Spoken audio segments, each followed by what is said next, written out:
পিছনে জানি মালাকুল মউত দাঁড়ায় রইছে, কার জন্য জানি জংলার বাস রেডি হয়ে গেছে, কার জন্য জানি সাদা মার্কিনী কাপড় তৈয়ার হয়ে গেছে। বাজার আজকে তোমার আমার সামনে জাহান্নামের বয়ান করলে কান্না আসে না? কবরে আযাবের বয়ান করলে তোমার আমার দিন নরম হয় না? কিন্তু দেখো রশিদ আহমদ গঙ্গি রহমতুল্লাহ আলাইকে বলা হলো, হযরত আপনি কবরে আযাবের ভয়ে কাঁদতে কাঁদতে চোখটায় অন্ধ বানায় ফেলাইছেন, আপনি কি কবরে আযাব নিজের চোখে দেখছেন নি?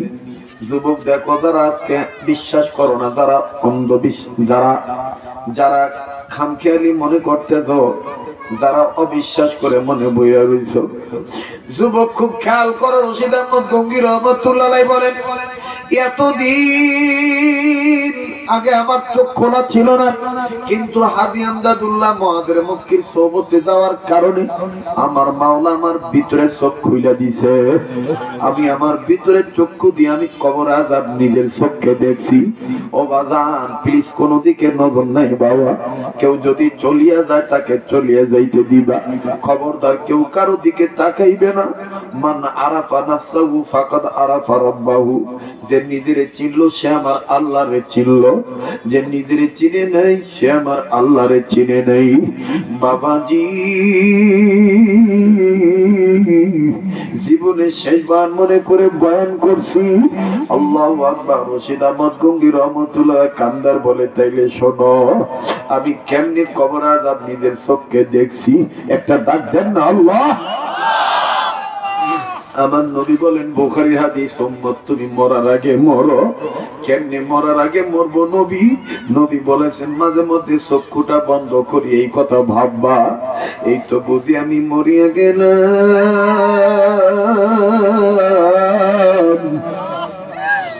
এই তো বুঝি আমি মরিয়া গেলাম। কই থাকবে আমার ছেলে, কই থাকবে আমার মেয়ে, কই থাকবে আমার বাড়ি, কই থাকবে আমার গাড়ি, কই থাকবে আমার টাকা পয়সা? এই তো বুঝি আমার নামে মসজিদে মাইকিন হলো, এই তো বুঝি আমারে বড়ি পাতার গরম জলে গোসল করে দিল, এই তো বুঝি আমাকে সাদা কাপড়ে কাপড় পেঁচা দিল, এই তো বুঝি আমার চারজন কান্দে করে নিয়ে কবরে নিয়ে দিয়ে আইব। বাবা, একটু চক্ষুটা বন্ধ করে একটু ভাবেন, একটু ভাবেন, একটু ভাবেন, একটু ভাবেন। আমার জানা নাই এখানে কার কি গুনাহ আছে। আমার বন্ধুগণ, আমার বাবাদিরা যদি গুনাহ থেকে থাকে, গুনাহ মাপের আছে বলেন না আল্লাহ, আর একবার বলেন না আল্লাহ, আর একবার বলেন না আল্লাহ। ও মা, তুমি বাড়িতে বসেই শোনো, ও মুন্সিকান্দি এলাকার মায়েরা বোনেরা, ও এত্র এলাকার বাবারা, ও আমার মা বোনেরা যারা আসতে পারো নাই, বাড়িতে বসেই শোনো। আমার বাবাইরা, তোমরা এই ক্ষুদ্র আলোচনা তুমি বাড়িতে বসেই শোনো। আমার মাওলা তোমাকে আমাকে হেদায়েত দিতে পারে। বাবাজি, কার জানি মা বাপ কবর থেকে কান্দার বলে, পুত্রে মাহফিলে গেলি না, আমরা লাগি একটু কান্নাকাটি করলি না বাবা?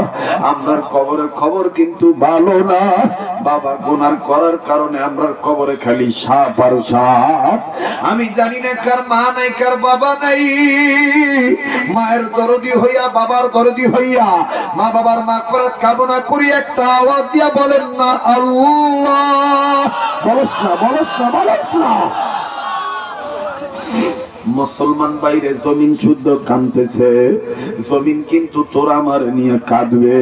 প্লিজ কেউ কারো দিকে তাকাস না, নিজের দিকে নিজে তাকা বাবা।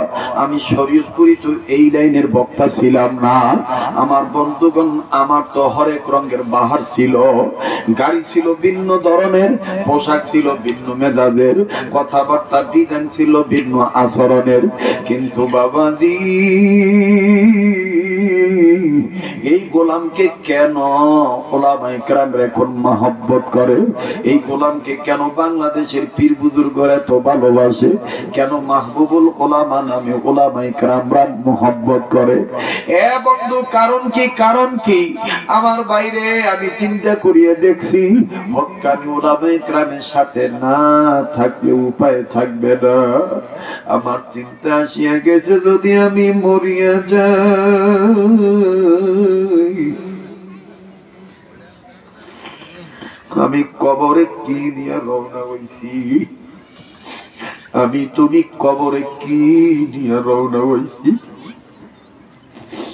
যুবক দেখ, রশিদ আহমদ গঙ্গী রহমতুল্লাহ আলাইহি বলেন, আমি নিজের চোখে কবর আযাব দেখছি। একদিন আমি রশিদ আহমদ কবরের কাছে দিয়ে যাইতেছিলাম, কবরবাসীর উদ্যোগে আমি সালাম দিলাম, আসসালামু আলাইকুম ইয়া আহলাল কুবুর। কবর থেকে কান্নার আওয়াজ, চিৎকার দিয়ে আমারে বলে, হুজুর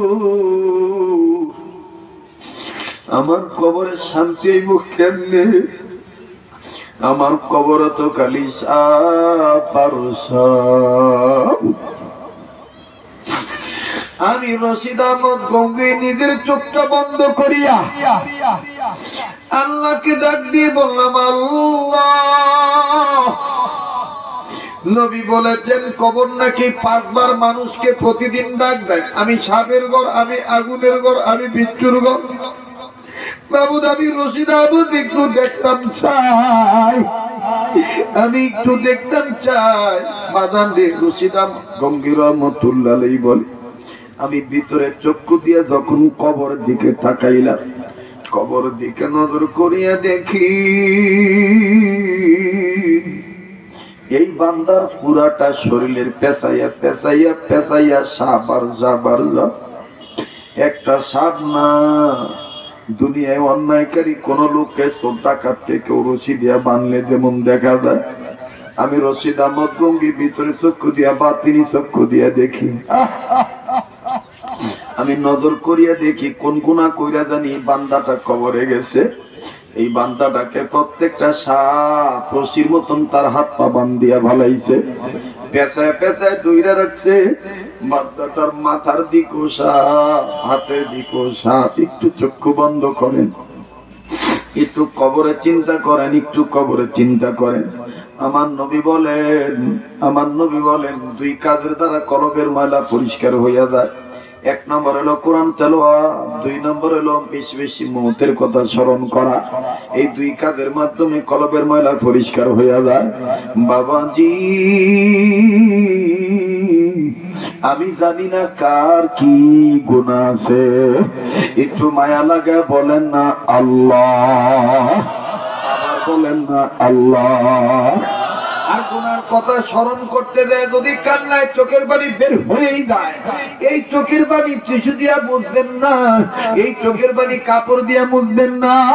কেন কেন কেন? হযরত ওমর রাদিয়াল্লাহু তাআলা জান্নাতের টিকিট পাইছিলেন, তারপর হযরত ওমর জাহান্নামের ভয়ে কাঁদতেন, আল্লাহর মহব্বতে কাঁদতেন। কাঁদতে কাঁদতে নিজের চোখ দিয়ে যে পানি বাইর হইতো, এই পানিটা পড়ার কারণে নিজের চোখের নিচে কালো দাগ বানায় ফেলাইছিলেন। লোকেরা যায় বলতেন, ওমর এই যে মেডিসিন নেন, সুন্দর চেহারার মধ্যে কালা দাগ ভালো লাগে না, এই কালা দাগটা মুছে নেন, সুন্দর চেহারা হয়ে যাইব। ওমর বলতেন, না না, এই কান্দুই না কালো দাগ আমি মুছবো না, এই কালো দাগ আমি ওই দিনের জন্য রেখে দিয়েছি যেই দিনের ব্যাপারে আমার মাওলা বলছেন মালিকি ইয়াউমিদ্দিন।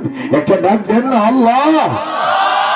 দিনের ব্যাপারে আমার মাওলা বলছেন লিমানিল মুলকুল ইয়াউম। আমি ওমর ওই দিনের জন্য চোখের পানির কালো দাগ রাখছি যেই দিন কোন বিল্ডিং এর ছায়া থাকবে না, যেই দিন কোন বৃক্ষ তরুলতা গাছের ছায়া থাকবে না, যেই দিন আমার মাওলা বলবে সূর্যরে তুমি তোমার 12টা মুখ খুলি আলো দাও। সূর্য যেদিন হাসর ময়দানে 12টা মুখ খুলি আলো দিবে, আর এই আলো দেওয়া অবস্থায় সূর্য যখন বান্দা বান্দির মাথার 1 হাতের কাছাকাছি চলে আসবে, সূর্যের তাপ বাড়িয়ে যাবে, ওই হাসরের ময়দানে যখন কঠিন অবস্থা হয়ে যাবে, এই সূর্যের তাপের কারণে কত বান্দা বান্দি নাফরমান হওয়ার কারণে মাথার মগজ টাস টাস করে গলে গলে পড়বে। কত বান্দা বান্দির জিহ্বা নাভি পর্যন্ত ঝুলে পড়বে। কত বান্দা বান্দি মহিলা মানুষ গর্ভবতী নারী হওয়ার পরও গর্ভ খসিয়া যাইবে।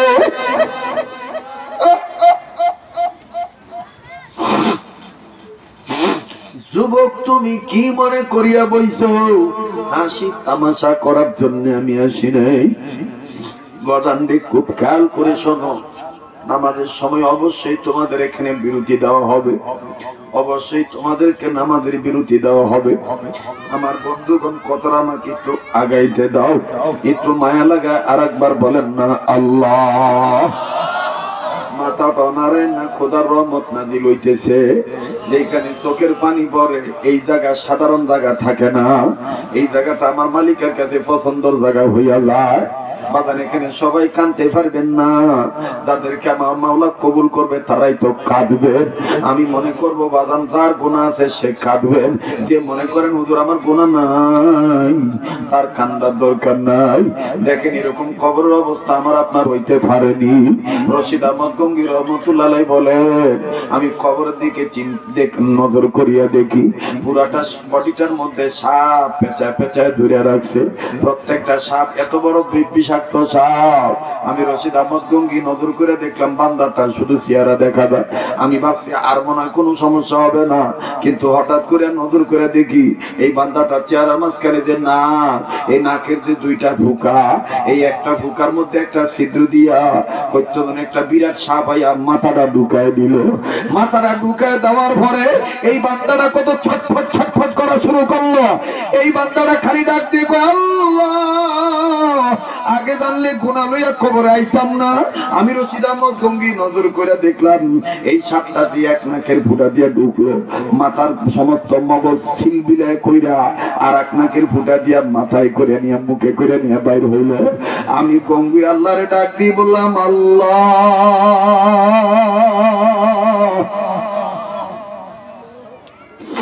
বাজান এই জন্য কোনো দিকে নজর নাই। দুনিয়া কিন্তু থাকার জায়গা না, এই দুনিয়া কিন্তু কেউ চিরদিন থাকতে পারবো না। হযরত ওমর ডাক দিয়ে বলেন, এই কান্দুইনা দাগ আমি মুছবো না। এই দাগটা আমি রাখা দিয়েছি যেই দিন মা তার সন্তানকে চিনবে না, যেই দিন সন্তান তার মাকে চিনবে না, যেই দিন ভাই তার বোনের উপকারে আসবে না, বোন তার ভাইয়ের কল্যাণে আসবে না। ইয়াউমা ইয়াফিরুল মারউ মিন আখি ওয়া উম্মিহি ওয়া আবি। সেই দিন আমার নবী আর আমার আল্লাহ, শুধু আমার আল্লাহ হবেন বিচারক আর নবী হবেন সুপারিশকারী। আল্লাহু আকবার। ওই দিনের জন্য আমি ওমর চোখের পানির কালো দাগটা রাখা দিছি। যেই দিন মানুষ বিভীষিকাময় অবস্থায় পড়িয়া যাবে, আম্মা জানাইসা বলেন মানুষ খালি চিল্লা চিল্লা বলবে বাবা আদম কই, ওগো বাবা আদম বলেন না, আল্লাহ যেন তাড়াতাড়ি বিচার শুরু করিয়া দেয়। বাবা আদম বলবেন আনা ইয়া নাফসি ইয়া নাফসি, আজকে আমার দ্বারা সম্ভব না, আমি নিজের নিয়ে নিজে ব্যস্ত। আমার বাইরে দৌড়ে যাবে ইব্রাহিম নবীর কাছে, ইব্রাহিম নবী একই কথা বলবেন। নূহ নবীর কাছে যাওয়ার পরে নূহ নবী একই কথা বলবে। সবাই মিলিয়ে আর আমার আপনার নবীর কাছে যাবে। উম্মত দেখো কোন নবীর তুমি বলিয়া গেছ, কোন নবীর ঘর মহিলা মাদ্রাসা পুরুষ মাদ্রাসাকে তুমি প্রত্যাখ্যান করছ, কেন ছেলে মেয়েরে তুমি ইলমে দ্বীন শিক্ষা দাও না। আহা ওই নবীর কাছে দৌড়ায় যখন সবাই যাবে, যাইয়া দেখবে আমার নবী গায়ের মধ্যে কেমন জানি কাদা মাটির পোশাক লাগাইয়া সেজদায় পড়িয়া উম্মতি উম্মতি বলে কান্দে। সবাই যায় বলবে নবী আল্লাহ। নবী মাথা তুলবেন, আমার নবীর গায়ে কাদামাটির পোশাক দেখবেন। অনেকে বলবে ব্যাপার কি, একমাত্র ইব্রাহিম নবীর গায়ে পোশাক দেখলাম, আর তো কারো গায়ে পোশাক দেখলাম না। মুহাম্মদের গায়ে কিসের পোশাক? আমার নবীকে আমার আল্লাহ ডাইরেক্ট জিজ্ঞাসা করবে, ও নবী মুহাম্মদ তোমার গায়ে কিসের পোশাক? আল্লাহ নবী বলেন তুমি তো জানো আল্লাহ, তুমি জানো আল্লাহ, আপনি জানেন আমার গায়ে কিসের পোশাক। এরপর আপনি আমার যখন জিজ্ঞাসা করছেন তাইলে শুনে নেন, আমার গায়ে এটা কাদা মাটির পোশাক। এই কাদা মাটির পোশাক করতে নাইলো আল্লাহ জানার পরও জিজ্ঞাসা করার পর নবী বলবেন তাইলে আল্লাহ শোনেন। মক্কা মদিনায় শোয়ার পর মদিনাতে রওজায় শোয়ার পর ইন্তেকালের পর কিয়ামত পর্যন্ত আমি উম্মতি উম্মতি বলে কাঁদছিলাম। আমার চোখের পানি দ্বারা রওজার মাটি কাদা কাদা হয়ে গেছে। এই কান্দুইনা মাটি কাদা মাটি আমি আমার গায়ে লাগাইছি। আল্লাহ গো,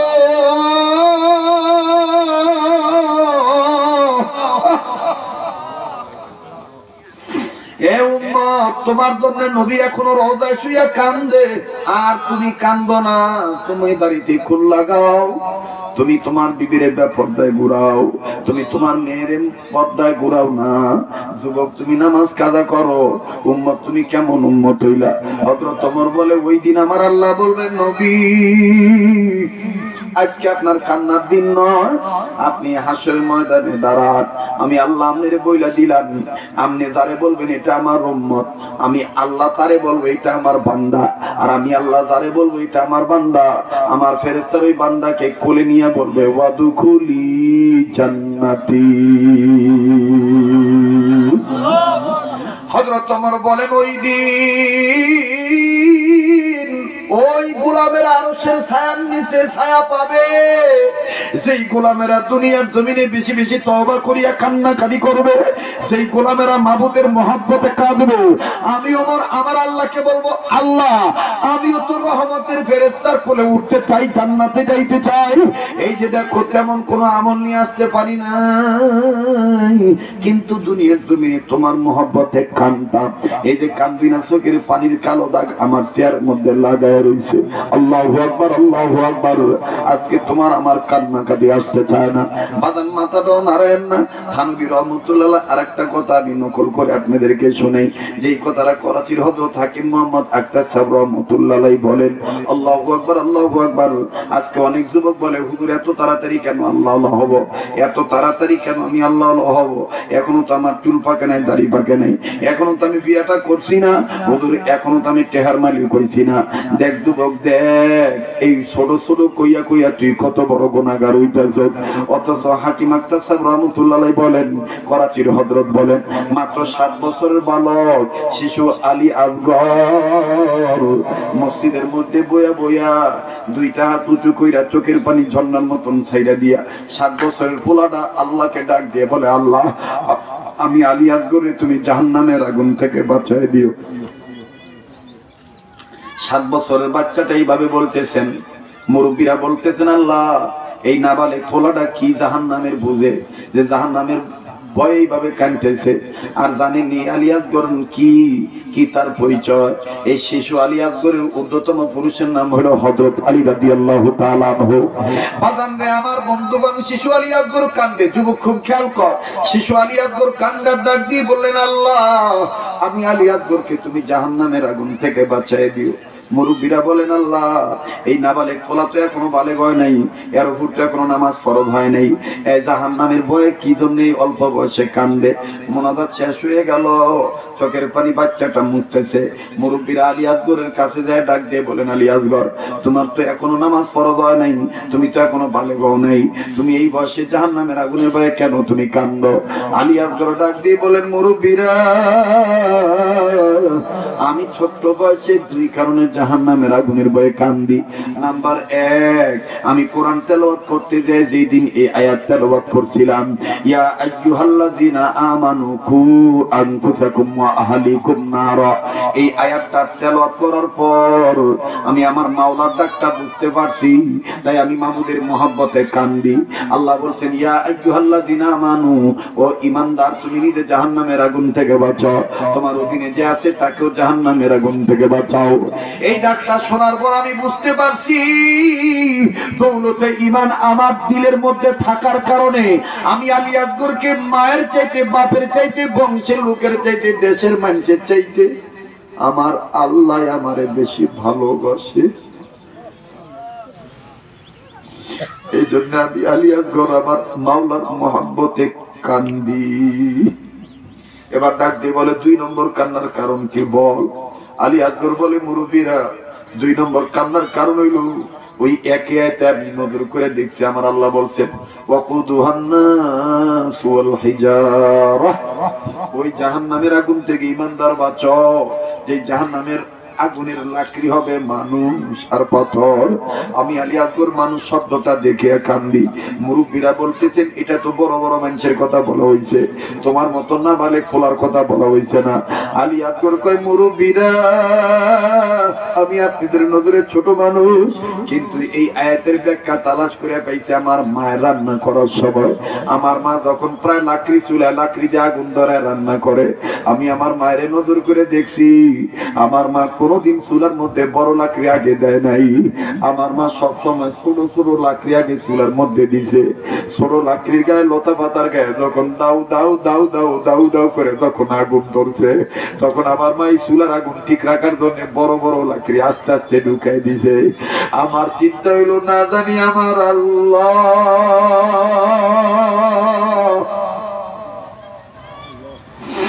আমি আলী আসগর ছোট্ট মানুষটাকে দিয়ে আগে জাহান্নামের আগুন গরম করে, এরপরে বড় বড় বান্দাদেরকে দিয়ে আল্লাহ জাহান্নামের আগুন তার ঠিক রাখতে পারে। মুরব্বীরা বলতেছেন আল্লাহ এই বাচ্চা বয়সে এই বাচ্চা মানুষটার এইরকম দিল পরিবর্তন হয়ে গেছে, আল্লাহ ওই আর এই নসিহতের দ্বারা আমাদের তো দিল পরিবর্তন হয়ে গেল। এরে বন্ধু আমি আর জীবনে আপনাদের এই এলাকায় আসি বা না আসি, আকাবির আসলাফ বুজুর্গদের পক্ষ থেকে আমি আপনাদেরকে দাওয়াতটা দিয়ে গেলাম, নিজে জাহান্নামের আগুন থেকে বাঁচবেন, অপরকে জাহান্নামের আগুন থেকে বাঁচানোর চেষ্টা করবেন। আর এই বাঁচানোর মাধ্যম হইল দ্বীনি শিক্ষা ব্যবস্থা। আর পথ হইল চারটা, সহজ চারটা পথ। নাম্বার 1 আলেম হওয়া, নাম্বার 2 আলেমের ছাত্র হওয়া, নাম্বার 3 আলেমের কথা শোনা, নাম্বার 4 আলেমকে মোহাব্বত করা। এই পথগুলোর মধ্যে থাকলে আমার আল্লাহ মেরে জান্নাত দিয়ে দিব। আমরা কারা কারা নিজেরা জাহান্নামের আগুন থেকে বাঁচবো, অপরকে বাঁচানোর জন্য মাদ্রাসার পক্ষে থাকবো, কারা কারা তৈরি আছে ইনশাআল্লাহ? নারায়ে তাকবীর, নারায়ে তাকবীর। কথা কিন্তু আমার শেষ হয়েছে না। মহিলা ডাক দিয়ে বলেন স্বামীও আমার চিন্তা নাই, আপনি নামাজ না পড়ে থাকতে পারবেন না। মনে আসেনি কথাটা? বলে কেমনে আমি নামাজ না পড়ে থাকতে পারতাম না? কষ্ট হইতেছে মনে হয়। আমার বন্ধুগণ থানভী রহমাতুল্লাহ লেখেন এই ভদ্র মহিলা ডাক দিয়ে বলতেছেন স্বামী আপনি যে 2 রাতের ফাঁকরি ধরছেন জান, আপনি পারলে ঘুমান, নামাজের সময় যখন হইব তখন আপনি আল্লাহ এমনি উড়াই দিব। কেলে কেমনে? বলে যার ফাঁকরি ধরছিলেন এই ফাঁকরিটা ফইরা যখন হাজী আমদাদুল্লাহ মহোদয়ের মক্কি তাহাজ্জুদ নামাজ পড়ার লাগি মাথার মধ্যে যখন বাঁধবো প্রত্যেকটা ফেস দিব আর আল্লাহর কাছে কইব আল্লাহ আমার ফাঁকরি যারা ধরছিল মাবুদ তারারও তুমি আল্লাহ ওয়ালা বানায় দিও। আমি কথাটা শেষ করে দিচ্ছি 2-4 মিনিটের মধ্যেই, এরপরে একসাথে একটু মুক্তাসার দোয়া করব, আপনাদেরকে নিয়ে আমি বিদায় নিয়ে চলে যাব। প্লিজ কেউ ভাঙবেন না মজলিসটা। আল্লাহ ওয়ালার কথা বলা হইতেছি, আর দোয়া মুখ হলো ইবাদত, দোয়া হইতে ইবাদতের মগজ। এহানোর মধ্যে কার চোখের পানি আল্লাহ কবুল করছে আল্লাহ ভালো জানেন। বাজান আমার জানা নাই কার মা নাই কার বাপ নাই, অবশ্যই আমি আপনাদেরকে নিয়ে দোয়া করব। একটু দিলের কান লাগায় কথাটা শোনেন। এই ভদ্র মহিলা ডাক দিয়ে বলতেছেন স্বামী এই হাজী আমদাদুল্লাহ মহোদয়ের মক্কির আপনি চিনেন না, এর প্রত্যেকটা ফাঁকরির পেছের মধ্যে ফেরেশতারা থাকে, ফেরেশতারা তার লাগি দোয়া করে। এই হাজী আমদাদুল্লাহ মহোদয়ের মক্কি সাধারণ বান্দা নয়, এই হাজী আমদাদুল্লাহ মহোদয়ের মক্কি ঘুমায় থাকে। আর আমার নবী নিজে তার ঘরে এসে তার ডাইকা তুইলা আমার নবী তার বুকের সাথে তার বুকটা লাগায় দেয়। বন্ধু আজকে চিশতিয়া তরিকা বলেন, কাদিরিয়া তরিকা বলেন, নকশবন্দিয়া বলেন, মুজাদ্দিদিয়া বলেন, সাবিরিয়া বলেন, সোহরদিয়া বলেন, সমস্ত তরিকতের মুরব্বীরা আল্লাহর ওলিরা আমার বন্ধুগণ আল্লাহ ওয়ালা হইছেন কান্নাকাটি করিয়া নবীর প্রেমিক হইয়া কথা বলেন, ঠিক না বেঠি? এই মহিলা ডাক দিয়ে বলেন স্বামী হাজী আমদাদুল্লাহ মহোদয়ের মক্কি এমন একজন বান্দা। এবার ভদ্রলোক ডাক দিয়ে কয় দেখি তোর হুজুরে কেমনে আমারে নামাজ পড়ায়। বাজান এই ভদ্রলোক যায় যখন ঘুমাইলো তাহাজ্জুদের নামাজের সময় যখন হইলো হাজী সাহেব রহমাতুল্লাহ আলাইহি ওযু করার লাগা বিছনা থেকে উঠছে, ওঠার পরে যখন মিসওয়াক ধরছে আমার বন্ধুগণ ওদিক দিয়ে বান্দা কয়েক কিলোমিটার দূরে ঘুমায় রইছে। আমার বন্ধুগণ পাখি ধরি নে বেডা ডাইন হাত আমার বন্ধুগণ বাম হাত ডাইন হাত নিয়ে তো ঘুমায় রইছে। আল্লাহর বান্দার হাতের মধ্যে কেমন জানি চুলকানি শুরু হয়ে গেছে, এমন চুলকানি এমন খাইতে পুরা তার মেজাজ গরম হয়ে গেছে। এরকম খাইজানি তো জীবন হয়েছে না। বিবির কয় বিবি তোর মাথার ক্যাশ আসানো চিরুনিটা দে, চিরুনিটা দিয়া চুলকানি মিডিয়া লই। আমার বন্ধুগণ চিরুনি দিয়া খাইতে চিরুনি ভেঙ্গা বলাইছে। এরপরে কয় লই আয় চামচ লই আয়, চামচ লই আশ্রাইতেছে, চামচও নাই। আমার বন্ধুগণ এক পর্যায়ে লোকটা ক্ষিপ্ত কয় জলদি করে দাও লই আয়, আমি চুলকানি হাতটা কাটতে ভালামো। বিবি কয় স্বামী আমি আগেই বলছিলাম আপনি যার পাগড়ি ধরছিলেন এই পাগড়িটা সাধারণ বান্দার পাগড়ি নয়, এই বান্দাটা একটা ডাক্তার, এই বান্দাটা নফসের রোগীদের নফস বালা করে দেয় আল্লাহর পক্ষ থেকে। নারায়ে তাকবীর। স্বামীও এক হাতের মধ্যে চুলকানি আর একটা হাত নেড়ানো বালা রইছে। জান না স্বামী ওই বাম হাত দিয়ে একটু পানি লাগায় ডাইনাতে লাগায় দেন, আল্লাহ পাক কুদরতি মেডিসিনের দ্বারা আপনার চুলকানি বন্ধ করে দিতে পারে।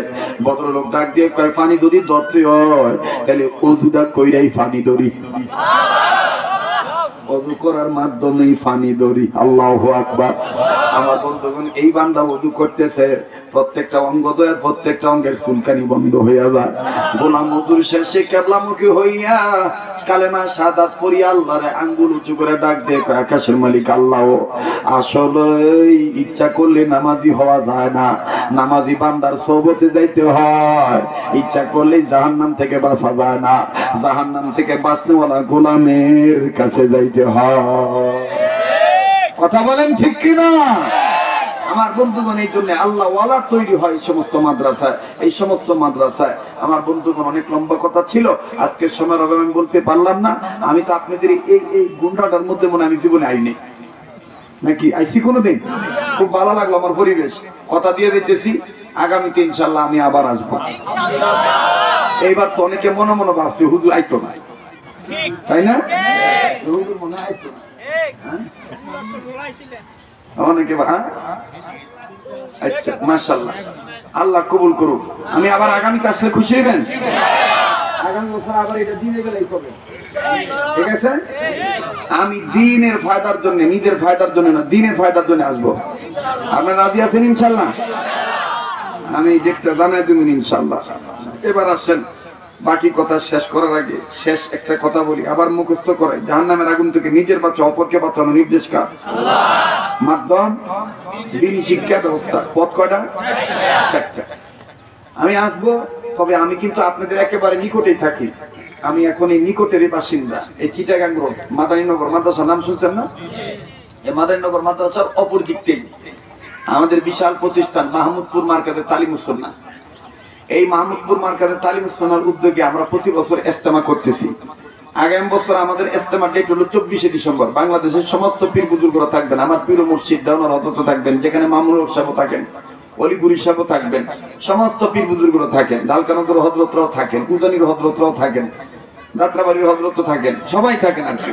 তো আগামী 24শে ডিসেম্বর আমি উলামায়ে কেরামদেরকে দাওয়াত দিলাম। আমি এখানে পোস্টার পাঠিয়ে দিব, হ্যান্ডেল ব্যানার সব পাঠিয়ে দেবো। এখান থেকে অন্তত যাতে একটা বাস, একটা কাফেলা, যাতে যুবকদের একটা জামাত জানো যায়। ইনশাআল্লাহ রাজি আছেন না? ইনশাআল্লাহ আল্লাহ কবুল করুক। ডেটটা কবে? 24শে ডিসেম্বর। ডেটটা কবে? 24শে ডিসেম্বর। আত্মশুদ্ধি মাহফিলে যাওয়া দরকার আছে না নাই? আল্লাহ পাক কবুল করেন। আমার মাদ্রাসার জন্য দোয়া করবেন, এই মাদ্রাসার জন্য দোয়া করবেন, মুরব্বীদের জন্য দোয়া করবেন। দোয়াটা করে দিন নাকি? আর কোনো কথা আছে? কথা থাকলে হ্যাঁ